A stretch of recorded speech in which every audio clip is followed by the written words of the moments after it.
Thanks everybody for being here. We're at a really interesting point right now with AI. Most organizations have moved past experimentation, and AI is starting to become part of infrastructure. And it's getting connected to content systems, knowledge systems, customer data. It's getting hooked into internal workflows, support operations, search, analytics, and increasingly decision making.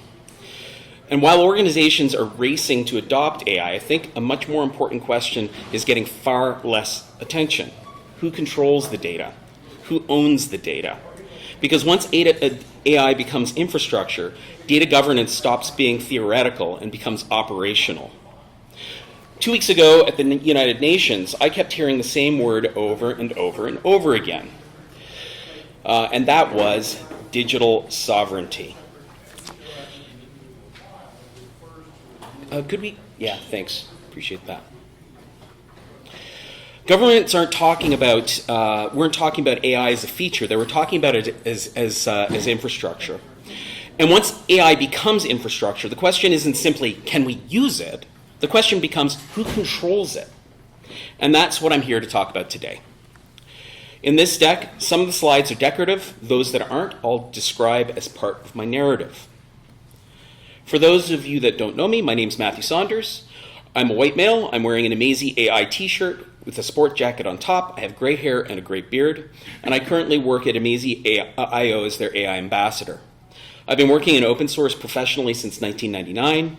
And I became a member of the Drupal community in 2006, where I've had a variety of different roles in the community, both as a community member and professional roles.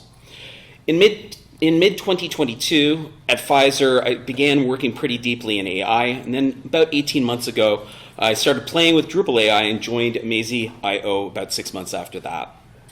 I spent a lot of time working at the intersection of open source, governance, infrastructure, and now AI. And one of the phrases that I picked up from Michael Schmidt, my boss, is open source maximalist. And I really like the idea behind that. And it's simple. It's pretty simple. I generally believe that open systems create healthier long-term ecosystems than closed ones. And I want there to be more portability, transparency, and accountability. And I want less lock-in. People often think open source is about licensing, and I don't. I think open source is fundamentally about who gets to exercise power over digital infrastructure. Every architectural decision either concentrates or controls or distributes it. And I think AI is forcing us to seriously revisit those ideas. I think organizations right now are in what I call the AI honeymoon phase. When people fall in love, they tend to ignore risk. They overshare and trust too quickly. They assume consequences will work themselves out later, and sometimes that's okay.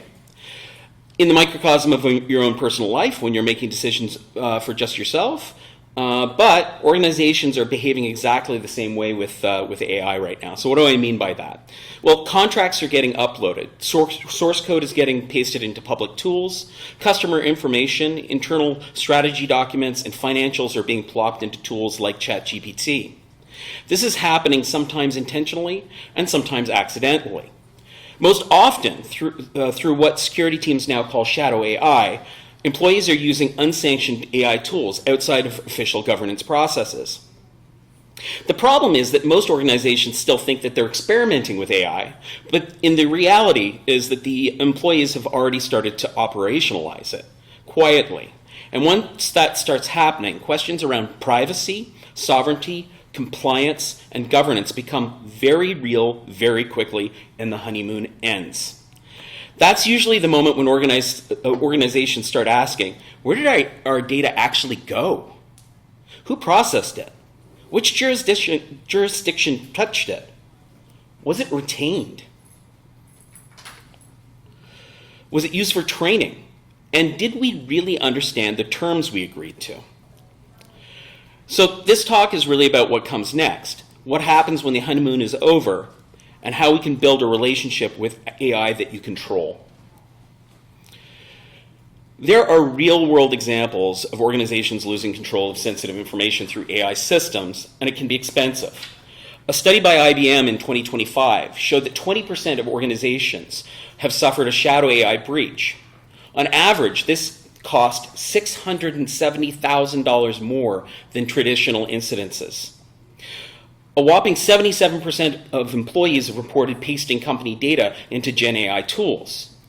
Fails Data Threat Report of 2025 reported that 69% of organizations cite AI-powered data leaks as a top concern.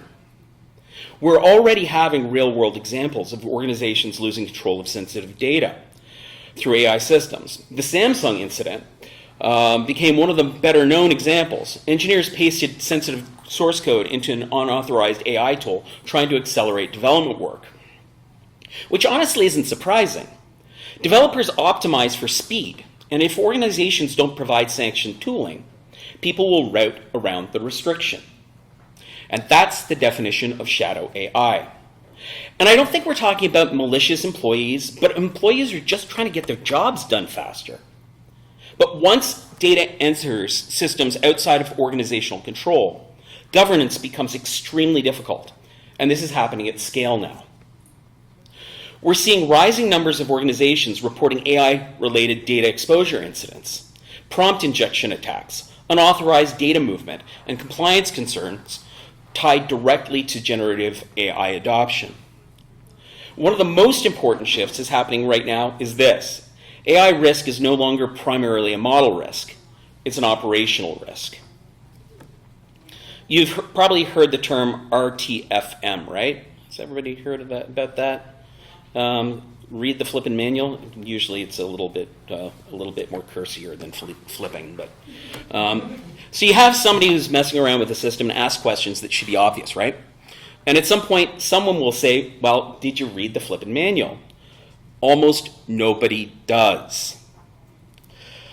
You mess around in a system until you understand what you need to understand about it. Sometimes you ask questions or post on Reddit or in a forum. Most organizations are agreeing to these platforms voluntarily, but nobody reads because they're under deadline pressure. Tools are adopted faster than governance teams can react. However, it's probably even more important to read the flippin' privacy policy, because most organizations still do not fully understand where prompts are processed, where data is stored, which subprocessors are involved, how retention works, or what rights vendors reserve around training and telemetry. And even when organizations do read the policies carefully, there's another issue. Policies aren't architecture. A policy is a promise. Architecture is enforcement. And these are not the same thing. Now, I'm not going to go through this entire table line by line, but the important thing to notice is the pattern. There are large policy surface areas which include broad language around processing. The subprocessor chains are large, they're not well described. Residency guarantees outside specific enterprise configurations are extremely limited. And worse, policies can evolve over time. And I don't want this to come across as an anti-OpenAI talk or an anti-Anthropic talk. These companies are operating the way that large-scale cloud platforms traditionally operate. The problem is that many organizations are now sending extremely sensitive information, operational data, into those environments without fully understanding the governance implications, especially through unmanaged employee usage. And that gap between usage and governance is where a lot of organizational risk exists now. For a lot of organizations right now, AI architecture looks something like this. Data flowing outward into systems they do not control. There's limited visibility and auditability, and there's little or no isolation. And often, very little understanding internally about where the data is actually moving once prompts leave the organization. What organizations are increasingly asking for instead is controlled architecture. AI systems where governance exists at the infrastructure level. So something more like that. There's a need for clear regional boundaries where your data is stored and processed, and it's becoming critical that we have clear operational controls where there's auditability, isolation, flexibility around model providers. We need the ability to evolve architecture without rebuilding everything every time the AI landscape changes. In other words, organizations are starting to realize they do not just need AI capability, they need AI governance capability. And all of this shouldn't require an organization to contract with multiple organizations, multiple companies. And it shouldn't be so expensive that only enterprise can afford it. And again, I want to be very careful not to frame this as big AI companies are evil, because I don't really think they are, or at least they don't mean to be. But that's kind of not the point. The point is that most public AI platforms were designed first around scale and convenience, and not around customer-specific sovereignty requirements. There's a tension between architectural priorities. So often, hosting is listed as worldwide or left blank, and there are no guarantees on and in which country processes your prompts. You end up with long processor chains where more than 10 third parties could touch your data. And these are mostly US-based companies, which means the Cloud Act applies. Does everybody know what the Cloud Act is? No? It was quietly brought into law. Basically, it means that US authorities retain the right to access any customer data that exists on American infrastructure. So, you could be in a situation where you're opted into training by default, because consumer plan data is often used for model training unless you actively disable it. And most employees on free tiers never change that setting. So you're stuck with policy-based, not architecture-based privacy, with no per-customer isolation, no self-hosting, no audit trail. You're left to trust a legal document, not technical architecture. For many organizations, especially in government, healthcare, finance, education, or regulated industries, governance requirements are becoming stricter, not looser, which means concerns around residency, sub-processors, retention, auditability, and regional control are becoming operational questions now. And the key distinction I want to make is this. Privacy policies are important, but infrastructure boundaries matter more because they bind privacy holistically. Organizations are increasingly looking for systems where privacy is enforced technically, not contractually.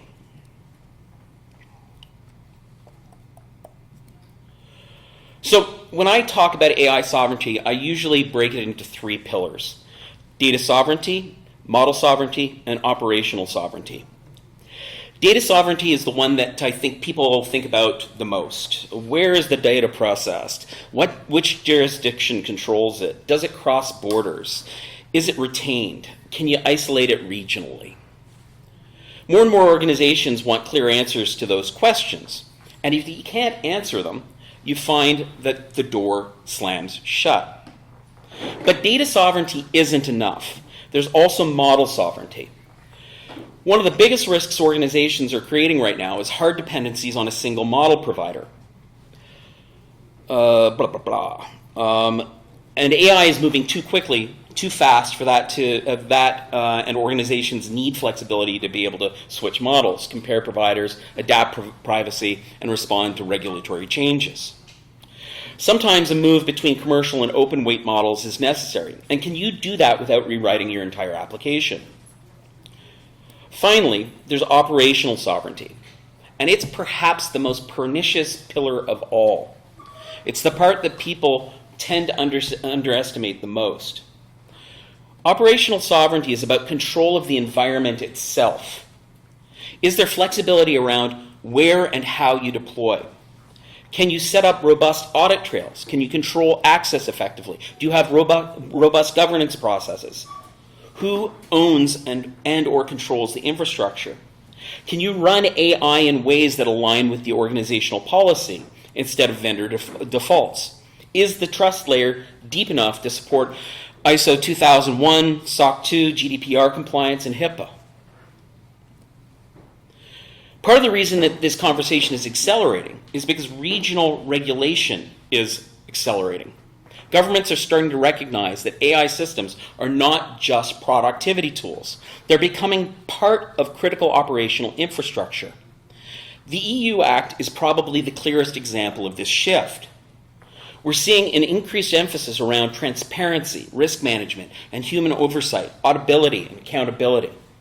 We're also seeing growing concern globally around cross-border data exposure, especially when sensitive information moves into jurisdictions organizations do not fully control. And even outside formal regulation, many enterprises are now being pushed by legal, compliance, procurement, and security teams to demonstrate stronger governance around AI systems. GDPR enforcement is escalating with a recent fine of 530 million euros on TikTok for transferring EEA user data to China. California is expanding its AI privacy bills and data broker disclosure requirements. And the U.S. Cloud Act's risk profile has 23% of Canadian organizations migrating away from U.S. headquartered cloud providers. 1 in 3 organizations experienced data sovereignty issue last year. And I think this is important because it changes our conversation. AI sovereignty stops becoming this niche infrastructure discussion and starts becoming an organizational governance requirement.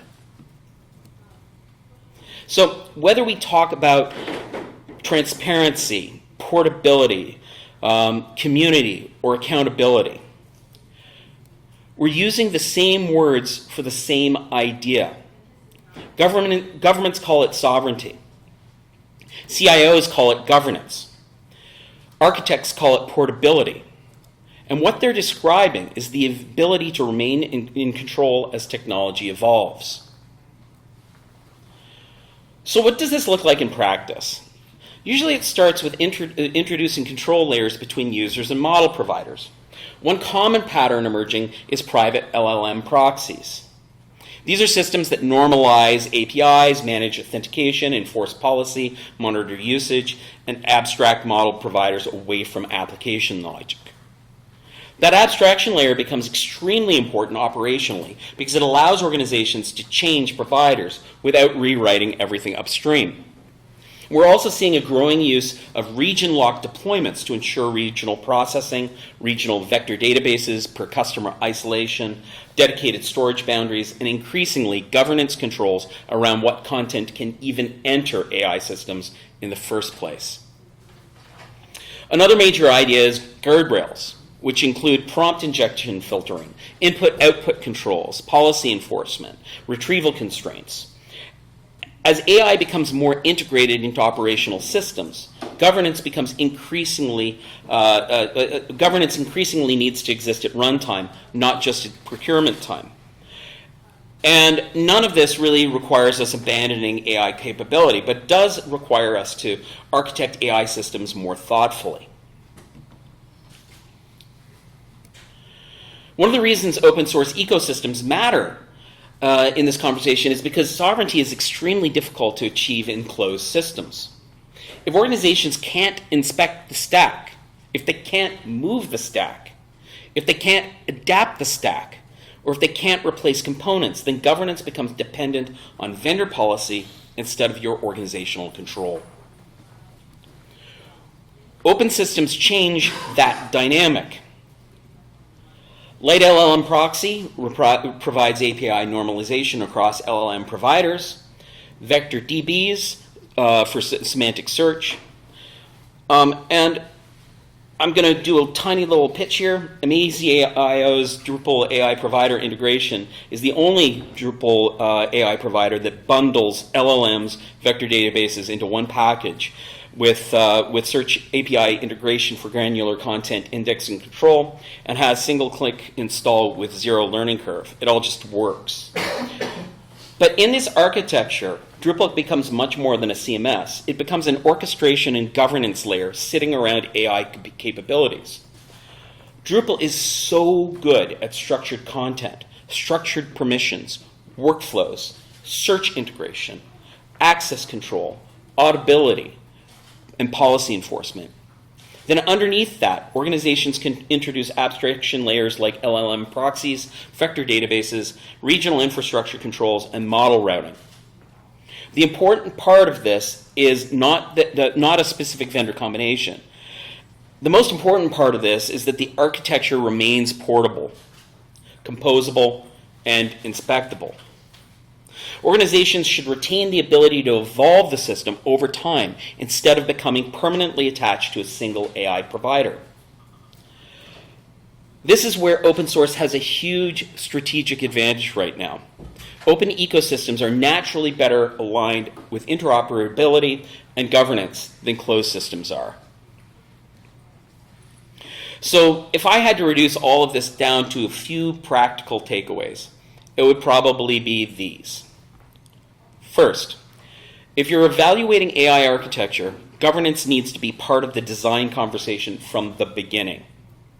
Please don't add it after adoption is already widespread, because questions around residency, isolation, logging, portability, retention, and auditability are becoming foundational architectural questions now.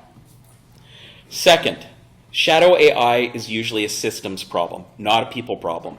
Employees adopt unsanctioned tools when sanctioned tools do not exist. This means organizations need to provide governed alternatives instead of assuming prohibition will work. And third, open architecture matters.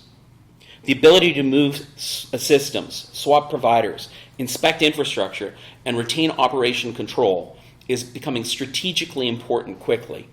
This is especially true as AI becomes more deeply integrated into organizational operations.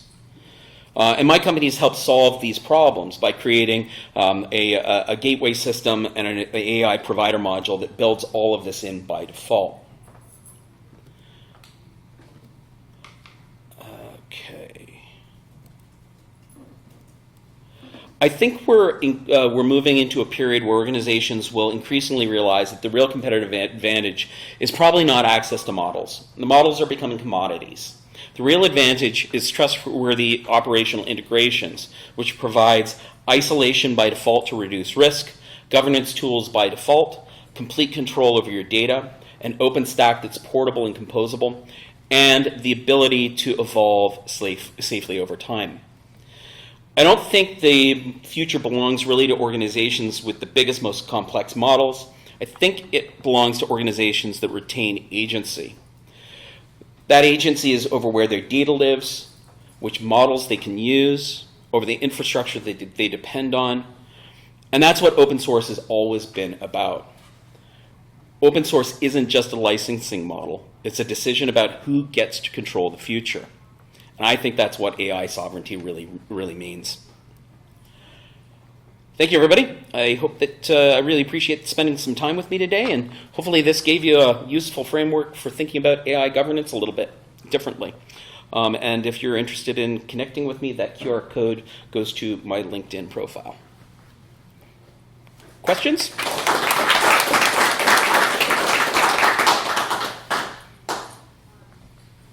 No questions? Yep. Yeah, so let's say hypothetically that I'm in the United States and I don't want the US government to be able to look at my stuff. Is there a place, a region where I could store my data that's recommended? So that's sort of a two-part question. The first part is, does the organization have a corporate headquarters in the United States? If they do, doesn't matter where that data is. So you're looking for companies that are headquartered outside of the United States, and almost any region in Europe will do. But for example, if you contract directly with AWS, regional office is in the main office is in the United States. So it's a tricky thing. It's not just where it's housed, but it's who is the corporate guarantor of that data.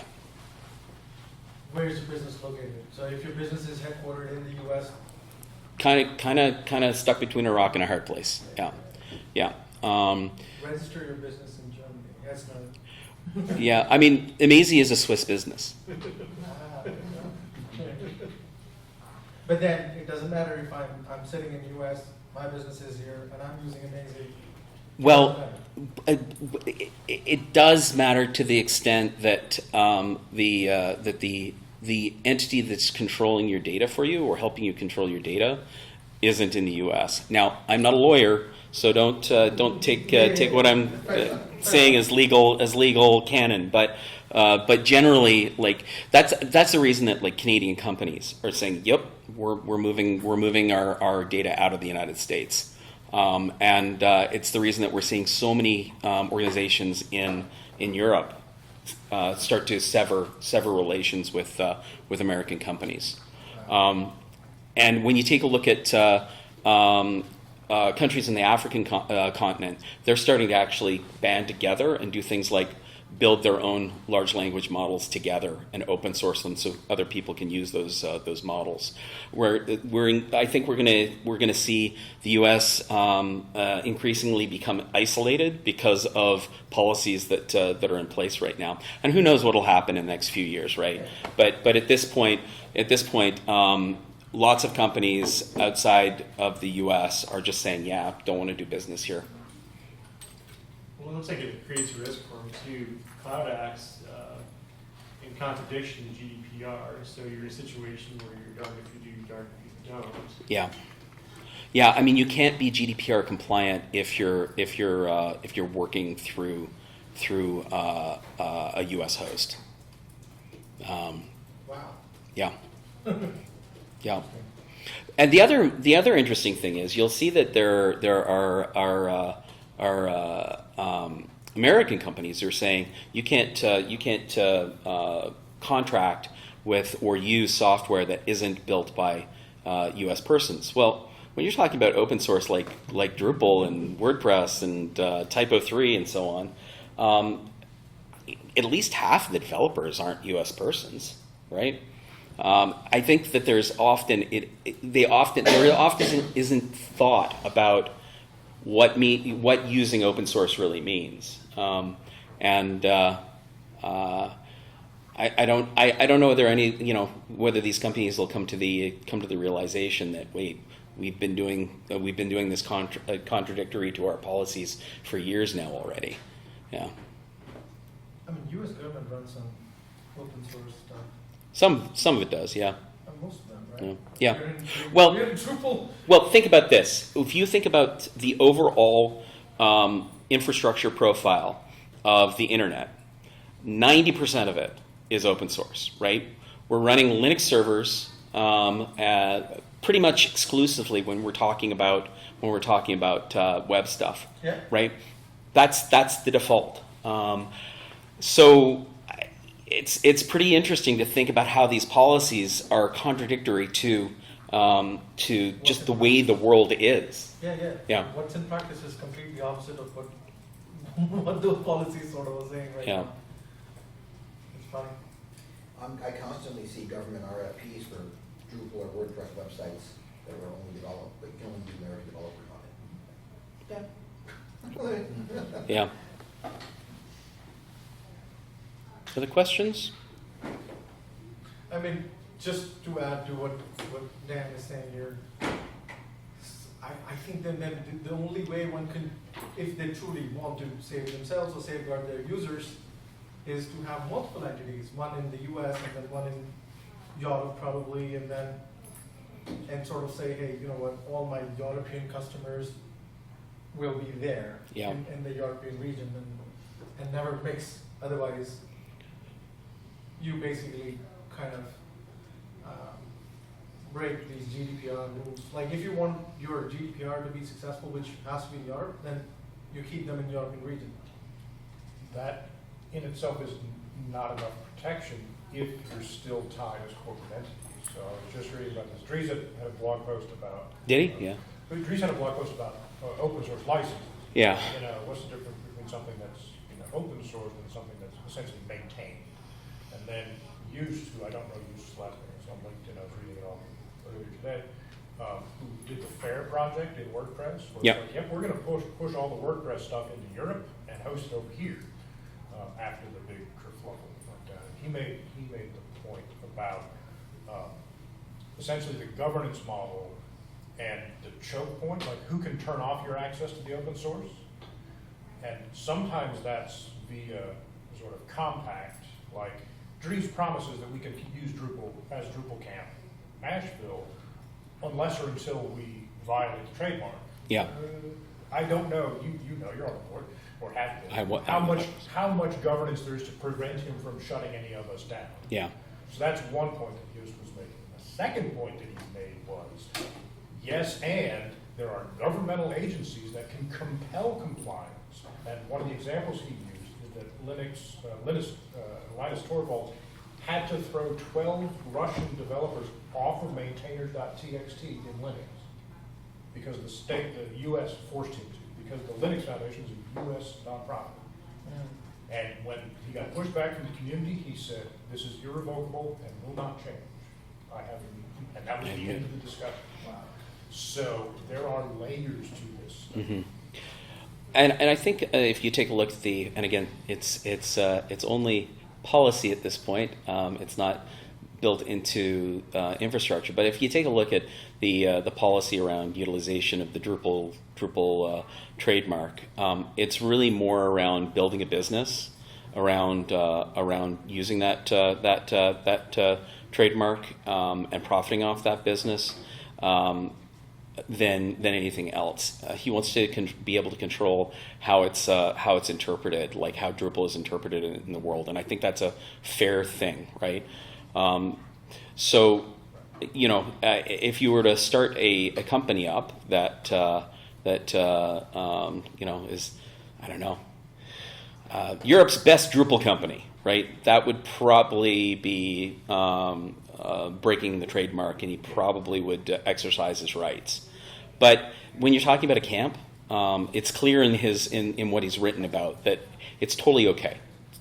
And then, of course, you have the WordPress case of we're going to block this entity from using our infrastructure. Yeah. By caveat, right? Yeah. Which totally breaks the open source compact and all. So again, the fascinating thing. And I can see cases where the U.S. would say, look, you can now no longer access Drupal.org from these nations. I can see that happen. Yeah.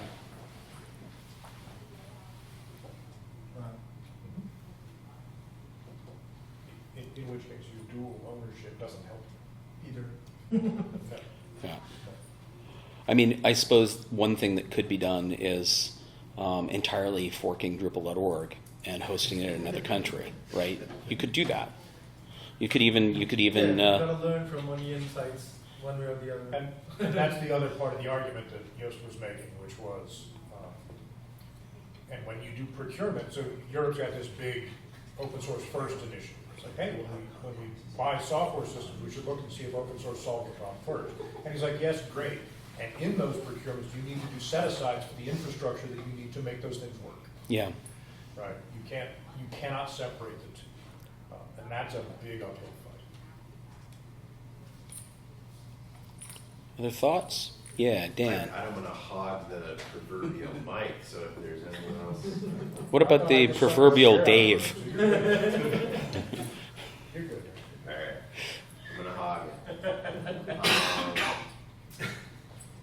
So I'm giving a talk on local AI later, and I'm wondering, it seems like you're talking mostly about like cloud kind of stuff here. Do you have any thoughts that I could maybe steal and put into my presentation later? So we had this conversation last night, Dan. You're responsible for your own slides. Like, I'm not going to sit in a bar with you and try to do your slides for you. That's not happening. No. So. It's a break. You guys have like 15 minutes. It's right. So I think that when you're talking about local models, those are all open weight models, right? And you're running them locally on your machine, like Olama or whatever. Anything that you're running locally, I don't know how anybody else would be able to regulate that. I mean, they could try. I suppose there could be weird laws that are put in place that say you can that in the U.S. you can no longer use local models or whatnot. But I don't know how what I'm talking about would actually impact what you're wanting to talk about. Well, you did mention something at the beginning where this problem of developers or whoever just copying wholesale Yep. company data into ChatGPT. ChatGPT or Yep. whatever, and using a local model would prevent that data from leaking out. So it's like, my question is sort of related, like what tools or education do developers need to do best practices in handling data when the expectation is very strongly put on you that you need to use AI tools to have superpowers in your job? Well, how do you practically do that without putting your company at risk, putting your customers' data at risk, whatever it might be? So there are a few things, right? First of all, I think that with local models, they aren't powerful enough to do a lot of the things that we might want to be able to do, right? I mean, sorry, but just to add to that, when we say local models, are you talking about models installed On your on laptop, your machine, On or a would machine. you say I've rented out a VPS, not a VPS? I mean, in that case, yeah, or a GPU. GPU, Yeah. pretty much, and that's what I'm providing to my employees. Yeah, you can do that. I mean, that's also local in a sense, right? yeah, it is. It is in a sense. Like so. When you think about what my company is doing, we've built out regional infrastructure across the world where it lives. These models live in a private cloud, right? And that ensures the privacy that you're talking about. So if I sit down and I take a bunch of company data and I throw it into Claude that I'm using through work, that doesn't go anywhere else.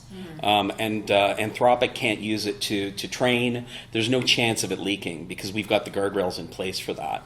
But I think what Dan's talking about is literally having a model running locally on your laptop, right, and using that to do your testing and so on. Yeah, I guess I'm just wondering how that plays off of this, because Yeah. you've got this stuff going in the cloud, but Yeah, yeah, we can talk about it at the bar later. sure. Now that my session's done, yeah. So I think you're you've sort of got the right instinct there. The question is, how sensitive is the information that you're putting into the model, and do you care? Maybe not. It might not matter at all. But if it's includes intellectual property or worse. Personally identifiable information, you really don't want to take those risks. I mean, I guess it does, as you said, it's a matter of using what word and which layer you're working. So governance is the word that CTOs and CIOs are looking at. Yeah. So you may end up using light LLM or with the policies, which is checking your prompts or logging them so that you can do the governance later on. So that's one thing. Education becomes the second point. Yep. To that, okay, you constantly are talking about it, what you're not supposed to do with your employees. These are the kind of guardrails that I can think of right now. I mean, Yeah. none that strikes me. And then, of course, limiting that, okay, you're not supposed to use these models. Even, for example, in my organization, if I search for anything related to DeepSeek, it gets blocked. Even if I'm searching, and if it's just Google, I'm not, forget about installing it. Yeah. If I'm searching about it, it gets blocked. And part of that has to do with intrinsic bias in every model, right? So if you understand the intrinsic bias that's in the models that you're working with, you can sort of work around them. Not anymore. But I mean, if you try to ask DeepSeek about Tiananmen Square, Yeah. it'll deny that it ever happened. Oh, wow. Of course. Right, like so there are probably good reasons that your company has decided that they're going to operate in the way that they are, yeah, and in that case, the intrinsic bias was built in purposefully, right? In most cases, the bias exists simply because the trainers, the ones that are engaged in providing the training material, have their own biases, and it's an unconscious bias that's ending up in the model. When you've got a country that wants to create its own models and has their own agenda, you can see how that could end up in the model itself. Also, too, when it comes to, I really like that phrase, like shadow systems are really like a governance issue. I guess first, how do you build a culture that helps prevent the adoption of those shadow systems? And then on the other side, because I've worked at a few different companies, some do have this attitude, hey, I want everything done yesterday and I don't care how it happens or what the risks are. How do you build the culture that says, no, we're gonna do this right and we want to move quickly by having good practice? So that comes from the top down, right? Anytime you're dealing with cultural issues like that, it can't come from the bottom up. So if you've got a CEO who's literally saying, I want this done as quickly as we possibly can, and I don't care about the consequences, you're never gonna be successful in creating a governance model that's truly protecting your sovereignty. As a person, I think you need to make a choice at that point. Is this a company that I want to work in or not? Yes. 5 minutes. We got 5 minutes left. We own our own company. We do not take investors for that reason. Any other questions, comments, observations? I did put the blog post in the Slack channel. Oh, cool. For interest. Yeah. It's fascinating. Thanks. Martin? I just wanted to make two small comments about this whole topic of open source models and being able to run and whatever. Number one, the sort of conventional wisdom that I tend to hear is that open source models are about 6 months behind the edge models, and I feel like a little over 6 months ago is when we saw the new versions of OpenAI and Claude and the models. The point at which people were saying it's actually a huge leap forward in terms of what you can now do on these things, which, if that follows suit, means that open source models actually are going to be able to very soon be able to do a bunch of very useful things. For sure.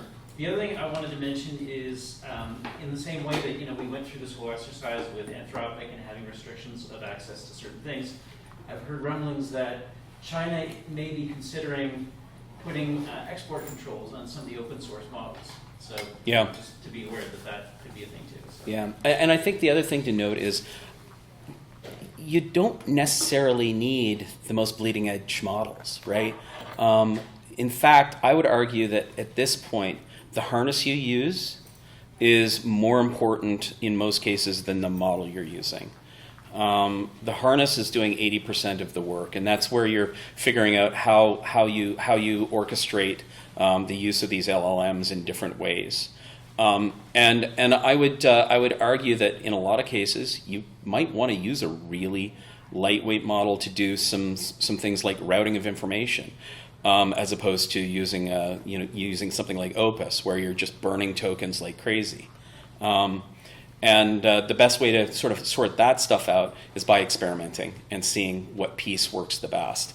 Drupal is an amazing AI harness. It uses tokens unbelievably efficiently when you compare it to other harnesses like, say, OpenClaw, which just gobbles tokens like crazy for no apparent reason.